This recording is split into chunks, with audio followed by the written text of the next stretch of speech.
Densus 88 Anti Teror Polri menembak mati tersangka tindak pidana terorisme Sunardi di Sukoharjo, Jawa Tengah.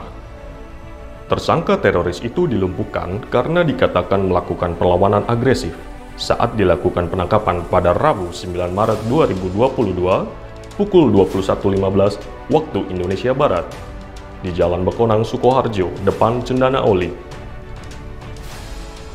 Kepala Biro Penerangan Masyarakat Divisi Humas Mabes Polri Brigadir Jenderal Ahmad Ramadan mengatakan, penembakan oleh Densus 88 Anti Teror Polri sudah sesuai dengan prosedur yang diatur oleh KUHP, UHAP, UU Nomor 2 Tahun 2022 tentang Kepolisian Negara Republik Indonesia dan Peraturan Kapolri Nomor 1 Tahun 2009 tentang penggunaan kekuatan dalam tindakan kepolisian.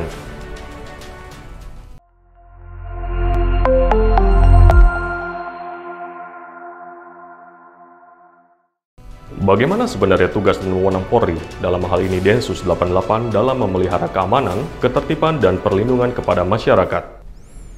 Jadi begini, Densus 88 itu adalah salah satu bagian dari tugas besar Kepolisian Negara Republik Indonesia. Jadi ketika kita bicara tentang tugas dan tanggung jawab Densus 88 adalah kita bicara tentang tugas dan tanggung jawab Polri. Karena itu dalam menjawab atau menjelaskan apa yang ditanyakan tadi tentang bagaimana sih sebetulnya tugas Densus 88, tentu kita harus kembalikan kepada Undang-Undang tentang Kepolisian Negara Republik Indonesia, yaitu Undang-Undang Nomor 2 Tahun 2002. Ya. Di dalam Undang-Undang Nomor 2 Tahun 2002 itu kepolisian diberi tugas pokok ya kepada setiap anggotanya. Ada 3 tugas pokok, yaitu memelihara keamanan, memberikan perlindungan kepada masyarakat, dan melakukan penegakan hukum. 3 tugas pokok ini dibebankan kepada setiap anggota kepolisian. Artinya di atas pundak kepolisian, anggota Kepolisian Negara Republik Indonesia itu 3 tugas ini melekat. Nah, dalam kaitan dengan itu, di atas pundak Densus 88 itu diberi tugas berat ya. Dia harus bisa ikut menciptakan keamanan, ketertiban umum ya, melindungi masyarakat dari ancaman terorisme, baik terorisme lokal maupun terorisme internasional. Itulah yang membuat Densus dari waktu ke waktu hampir tidak ada henti-hentinya mereka mengejar, memburu, dan menindak setiap pelaku teroris yang mereka temukan ya, baik yang tertangkap tangan maupun yang ditemukan berdasarkan hasil penyelidikan dan penyidikan menurut Undang-Undang tentang pencegahan dan pemberantasan tindak pidana terorisme. Jadi Densus 88 itu terikat kepada 3 undang-undang ya. Undang-Undang Nomor 2 Tahun 2002 tentang Polri, Undang-Undang tentang KUHAP, dan Undang-Undang tentang pencegahan dan pemberantasan tindak pidana terorisme. 3 undang-undang inilah menjadi landasan untuk Densus bertindak dalam melakukan penegakan hukum. Apakah ada korelasi antara tugas pokok Polri dengan tujuan negara mewujudkan tujuan nasional? Ya, jadi kalau kita lihat di dalam pertimbangan atau konsiderasi Undang-Undang tentang Kepolisian Negara ya, itu disebutkan bahwa keamanan dalam negeri merupakan syarat utama mendukung terwujudnya masyarakat madani yang adil dan makmur dan beradab berdasarkan Pancasila dan Undang-Undang Dasar 45. Itu konsiderasi yang pertama. Konsiderasi yang kedua dikatakan bahwa pemeliharaan keamanan dalam negeri melalui upaya penyelenggaraan fungsi kepolisian yang meliputi pemeliharaan keamanan, ketertiban, penegakan hukum, perlindungan, pengayoman, dan pelayanan kepada masyarakat dilakukan oleh Kepolisian Negara Republik Indonesia sebagai alat negara yang dibantu oleh masyarakat dengan menjunjung tinggi HAM. Jadi pelaksananya adalah Kepolisian Negara Republik Indonesia dibantu oleh masyarakat, tetapi dengan tetap menjunjung tinggi hak asasi manusia. Itu prinsip. Sehingga pertanyaan tadi bagaimana korelasi antara tugas Polri dalam kaitan dengan tugas negara mewujudkan tujuan nasional terjawab dari itu tadi. Karena salah satu tujuan nasional itu kan dia menciptakan masyarakat yang tertib, masyarakat yang harus dalam kehidupan sehari-hari itu harus dijamin rasa nyaman, keamanannya harus dijamin. Ya, negara untuk menciptakan rasa damai itu menjadi salah satu tugas Polri dalam mewujudkan tujuan nasional. Bagaimana tindakan Densus 88 menembak mati Dr. Sunardi? Apakah secara hukum dapat dibenarkan? Memang menjadi perdebatan ya di dalam kita lihat pemberitaan di media ada pro dan kontra. Sebetulnya kalau masyarakat memahami undang-undang tentang kepolisian negara itu, di situ di dalam pasal 13 ya, itu saya bacakan ketentuannya supaya kita semua paham. Di dalam pasal 13 itu kan sudah ada 3 tugas pokok yang sudah disebutkan tadi, memelihara keamanan dan ketertiban umum, menegakkan hukum, dan memberikan perlindungan, pengayoman, dan pelayanan kepada masyarakat. Nah, dalam menjalankan tugas pokok tadi, Undang-Undang Kepolisian memberikan semacam diskresi kepada setiap anggota kepolisian negara Republik Indonesia dalam bertugas. Di dalam pasal 18 Undang-Undang Nomor 2 Tahun 2002 itu dikatakan bahwa untuk kepentingan umum, pejabat kepolisian negara Republik Indonesia dalam melaksanakan tugas dan wewenang dapat bertindak berdasarkan atau menurut penilaiannya sendiri. Ya, untuk kepentingan umum, pejabat kepolisian negara Republik Indonesia dapat bertindak menurut penilaiannya sendiri, dilakukan dalam keadaan tertentu ya, yang sangat perlu dengan memperhatikan ketentuan peraturan perundang-undangan yang berlaku. Jadi apa yang terjadi dengan penembakan terhadap Dr. Sunardi oleh Densus 88 ketika mereka hendak melakukan penangkapan atau penjemputan terhadap Dr. Sunardi adalah tindakan Densus berdasarkan ketentuan pasal 18 Undang-Undang Kepolisian Negara Republik Indonesia. Artinya di sini Densus menerapkan kewenangan diskresinya ketika dia bertindak di lapangan, dia harus mengambil keputusan segera. Dia tidak perlu lagi membutuhkan surat perintah dari atasannya lalu dia menembak. Itu tidak mungkin terjadi karena keadaan di lapangan yang begitu mencekam ya. Karena tugas negara harus didahulukan, kepentingan orang banyak harus dikedepankan, perlindungan terhadap hak asasi masyarakat banyak, ya, rasa nyaman, rasa tentram, rasa damai oleh masyarakat banyak harus diutamakan. Maka Polri melakukan penindakan ketika dia hendak melarikan diri dan melakukan tindakan siksak di jalan umum. Densus melakukan penembakan, dan penembakan itu dibenarkan oleh hukum. Karena di dalam syarat-syarat sesuai dengan ketentuan pasal 18 tadi, ya, ini terpenuhi. Dia dapat melakukan tindakan berdasarkan penilaiannya sendiri dan menurut hukum. Itu kata undang-undang. Nah, di sini Densus oleh undang-undang diberi kewenangan untuk memilih. Apakah dia lebih memilih melindungi HAM Dr. Sunardi, atau dia harus memilih melindungi kepentingan banyak orang.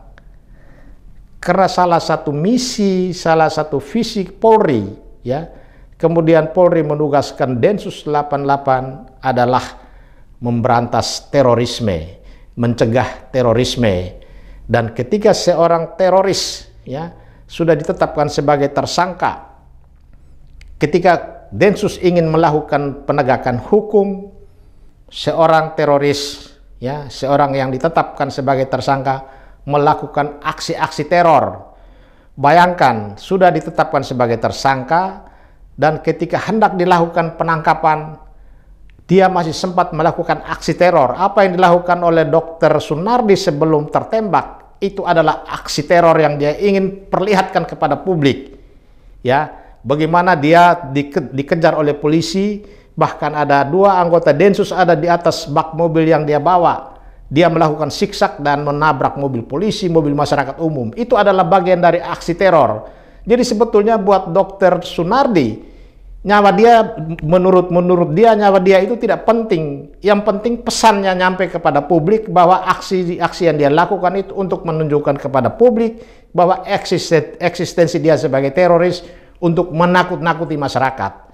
Itulah siksak itu terjadi walaupun akhirnya dia tertembak. Jadi itulah teroris. Misinya tercapai, pesan dia nyampe. Dia sempat menimbulkan rasa takut bagi banyak orang. Bagaimana Densus 88 bisa menetapkan Dr. Sunardi sebagai tersangka, padahal Dr. Sunardi belum pernah diperiksa Densus 88? Ya, jadi tugas Densus dalam penegakan hukum, ya, tugas Densus dalam pemeliharaan keamanan, tugas Densus dalam memberikan perlindungan kepada masyarakat, dia diikat oleh 3 undang-undang tadi ya. Undang-undang tentang Kepolisian Negara Republik Indonesia, ya, KUHP, dan Undang-Undang tentang Pencegahan dan Pemberantasan Terorisme. Di dalam Undang-Undang tentang Pencegahan dan Pemberantasan Terorisme itu juga ada hukum acaranya. Jadi beberapa ketentuan hukum acara pidana di dalam KUHP dikecualikan, ya, dikesampingkan oleh Undang-Undang Pemberantasan dan Pencegahan Terorisme. Sehingga pertanyaan tadi bagaimana seorang Dr. Sunardi kok sudah jadi tersangka? Tentu ini Densus sudah lama bekerja, Densus sudah lama mengintai, Densus sudah lama mendengar keterangan dari teroris-teroris yang sudah ditangkap terlebih dahulu, ya. Jaringan JI, ya, dan kelompok teroris lainnya sudah didengar keterangannya dan sudah dikumpulkan bukti, sehingga bukti yang ada di tangan Densus, ya, selain dari keterangan saksi-saksi para teroris yang sudah ditangkap terlebih dahulu dan sudah diproses hukum, juga Densus punya informasi yang lebih valid melalui penyadapan. Bayangkan, kewenangan Densus melakukan penyadapan terhadap seorang terduga teroris itu 1 tahun. Ya, undang-undang memberi kewenangan kepada Densus untuk selama 1 tahun melakukan penyadapan. Bahkan kalau belum cukup, diberikan kesempatan untuk diperpanjang sampai 1 tahun. Jadi ini suatu waktu yang tidak sedikit. Artinya ketika Densus melakukan penindakan di lapangan, semua sudah oke punya, sudah valid, bisa dipertanggungjawabkan secara hukum. Sehingga tindakan Densus kemarin menetapkan mereka datang dengan misi utama ingin menjemput untuk dilakukan proses hukum, itu sesuatu yang sudah tidak perlu diragukan lagi. Densus bukan baru dengar kemarin baru dia turun, tetapi ini suatu proses yang sudah lama dan sudah matang, sudah terukur, tepat waktu. Bagaimana sikap sebagian orang memberikan simpati kepada Dr. Sunardi dan malah menyalahkan Densus 88? Ya, ini kan karena terlalu banyak orang yang belum mencerna secara lengkap. Harusnya kan kita menunggu, ya. Polri pasti memberikan penjelasan, ya. Kepala Dinas Penerangan Umum Mabes Polri pasti memberikan penjelasan setelah semua informasi lengkap diperoleh dari petugas-petugas Densus di lapangan. Tetapi lagi-lagi medsos, ya, terutama kelompok yang pro terhadap kelompok teroris ini sudah lebih dulu memblow up, ya, mendramatisir seolah-olah tindakan Densus 88 kemarin itu adalah semata-mata tindakan penembakan terhadap seorang dokter yang tidak pernah mereka hubungkan dengan aktivitas dokter ini sebelumnya sebagai seorang yang diduga sebagai teroris. Ini yang kita sesalkan. Tetapi walaupun kemarin sudah dijelaskan oleh Kepala Dinas Penerangan Umum Mabes Polri, itu pun sebagian kelompok masih menyalahkan Densus 88 dan ini yang sangat kita sesalkan. Ya, karena Densus selama ini sudah menunjukkan prestasi yang luar biasa, ya, menegakkan hukum, melindungi masyarakat dari ancaman teror, ya, menangkap begitu banyak teroris dan diproses hukum, dan semuanya proses hukum berjalan seperti biasa. Jarang kita dengar seorang teroris dibebaskan oleh pengadilan karena tidak cukup bukti. Jadi menyalahkan Densus 88, saya menduga kelompok ini merupakan simpatisan dari organisasi teroris yang ada di Indonesia. Mereka memberikan simpati, sehingga kelompok itu sekarang sudah banyak yang terpapar, ada yang masuk ke profesi dokter, ya, ada yang sudah masuk ke institusi pemerintahan, bahkan di dalam Polri pun kelompok ini 1-2 orang disebut-sebut sudah masuk di dalam. Nah, ini yang kita harus mengedukasi masyarakat supaya masyarakat tidak boleh terjebak di dalam aksi-aksi yang merugikan kepentingan umum, kepentingan kemanusiaan, ya, kepentingan ketertiban umum, perlindungan terhadap hak asasi manusia, dan lain-lain. Negara ini masih butuh Densus, ya, karena jaringan terorisme baik yang lokal maupun internasional ini selalu berkembang terus-menerus. Satu organisasi bisa melahirkan organisasi beranak pinak dan punya sayap di mana-mana. Karena itu Densus, bahkan Densus harus diperkuat. Densus tidak cukup hanya ada di kota-kota besar, tetapi harus di setiap provinsi dan kabupaten ada Densus. Malah kalau perlu Densus ini harus diberi semacam satu lembaga tersendiri. Ya, dia harus punya kekuasaan secara otonom supaya dia bekerja dan bertindak secara lebih efektif.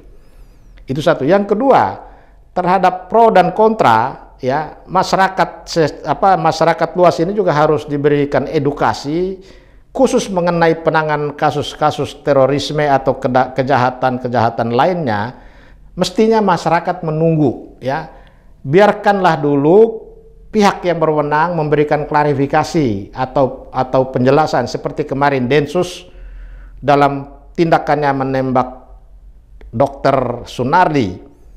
Kemudian penjelasannya baru disampaikan oleh pihak Mabes Polri pada siang atau sore harinya. Tentu beberapa jam sebelumnya sudah dimanipulasi informasinya seolah-olah Densus melakukan pelanggaran terhadap hak asasi manusia. Harusnya mereka bisa bedakan tindakan Densus dalam rangka penegakan hukum berbeda dengan tindakan Densus dalam rangka melindungi, ya, menegakkan keamanan dan menertibkan keamanan demi kepentingan masyarakat luas. Tindakan Densus melakukan penembakan terhadap Dr. Sunardi adalah tindakan Densus dalam rangka melindungi masyarakat dan menegakkan ketertiban umum di luar penegakan hukum. Penegakan hukum itu Densus datang untuk menjemput dia sebagai tersangka dan akan diproses. Tetapi begitu dia melakukan perlawanan dan melakukan aksi terorisme, ya, walaupun hanya sebentar, itu adalah tindakan Densus demi melindungi masyarakat luas yang ketakutan ketika aksi itu terjadi. Sehingga langkah satu-satunya yang terukur, ya, berdasarkan penilaian sendiri dari Densus, yaitu DOR. Dan itu tindakan yang sah secara hukum.